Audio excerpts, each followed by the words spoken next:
Tu Diep welcomes the audience back to lytudiep channel. Dear friends, today we will review the painful and thorny journey of Jame and Tu Diep. But there is one thing in them that never turns off and gives them more strength to overcome it. Can you guess? Let's follow the story to the end to understand more clearly. Tu Diep was born by a quiet riverbank, when a sound of lapping waves whispered like her grandmother's lullabies. Her mother died young. Her father disappeared without a word. And she grew up in a humble hut beneath the shade of banana leaves. She and her grandmother made a living selling flowers from a small garden, roses, marigolds, daisies, whatever would bloom in the poor soil. Despite the hardships, Tu Diep remained gentle, full of light, and quietly determined. Every morning she walked the streets selling bouquets, her hands rough from labor, yet always clean and careful, as if every flower held a dream too fragile to bruise. Far away in Europe, Jame was a successful CEO of a world-leading biotech corporation, surrounded by wealth, influence, and skyscrapers. He felt only emptiness. The weight of profits and board meetings suffocated his soul. One night, staring out at the glittering city, he whispered to himself, "I've lost my purpose." And so, he walked away. He vanished from the corporate world and traveled east, searching not for another project, but for meaning. His journey led him to Vietnam, to a small flower-growing village tucked in a quiet valley. There, he rented a simple wooden cabin near the forest's edge and began helping locals grow sustainable crops. No one knew who he truly was. He carried only a backpack, a worn notebook, and a broken heart. It was in the village square that he first met her. She was picking up daisies that had fallen from her basket after a gust of wind scattered them across the road. Jame bent down to help her, carefully collecting the petals. "How much for the bouquet?" he asked. Awkwardly in Vietnamese, she smiled, her eyes shining like spring water. No one counts the petals to set a price. From that moment, Jame found excuses to return. He began working in the cooperative fields, learning to till the land, water plants, and speak the local language. Slowly, humbly, at night, he would sit by the fire as Tu Diep told stories about her childhood, her dreams of opening a flower shop named Hong Line, Fragrant Peace, where everyone who entered with a smile would receive a bloom, no matter how poor. Their love didn't come with grand declarations. It grew like wildflowers, in silence and sunlight. He carried water each morning before she could touch the icy buckets. She left bowls of hot soup at his door with notes, "Eat. It's windy today." When he asked why she chose to sell flowers instead of working in a factory, she answered simply, "Because people smile when they receive flowers.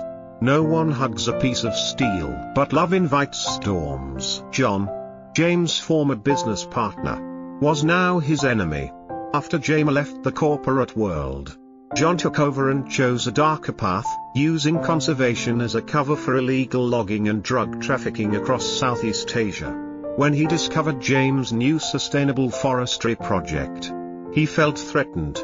Greed and jealousy ignited vengeance. Jonh began his assault, spreading rumors to defame Jame, bribing local officials to block permits, even burning down a section of the flower field. But Jame refused to give in. Tu Diep stood beside him, her hand in his, unshaken by the fire or lies. Their secret weapon was Tu, a quiet, brilliant local biologist who had long harbored unspoken love for Tu Diep. Though his heart broke, he helped Jame and Tu Diep out of respect. He rebuilt the forest sensors, traced John's operations, and reported them to the authorities. When Jonh realized he was losing, he turned to violence. In a final, desperate move, he kidnapped Tu Diep and locked her in an abandoned warehouse in the forest, demanding she sign false papers accusing Jame of land fraud. She refused.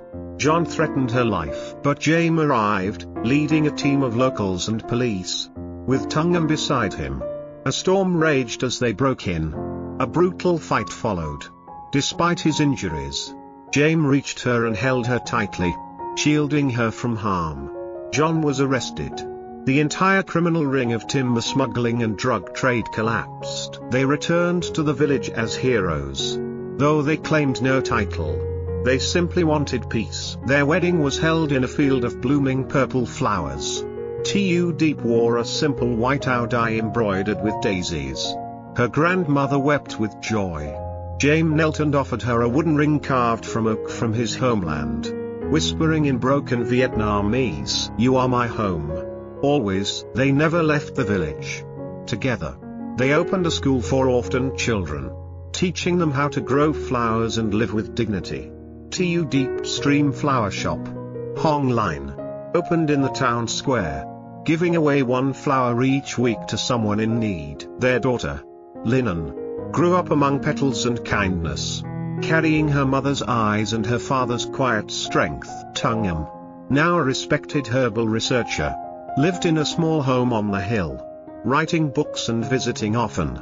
His love, though never returned romantically, had blossomed into something greater, a blessing. And so, a love born between a weary CEO and a flower girl bloomed into something eternal, not just between two hearts, but in every garden, every child's laugh, and every act of compassion they inspired. From soil and sorrow, they had grown hope. What gave Jame and Tu Diep the strength to endure every storm? It was not wealth, nor power, nor fate.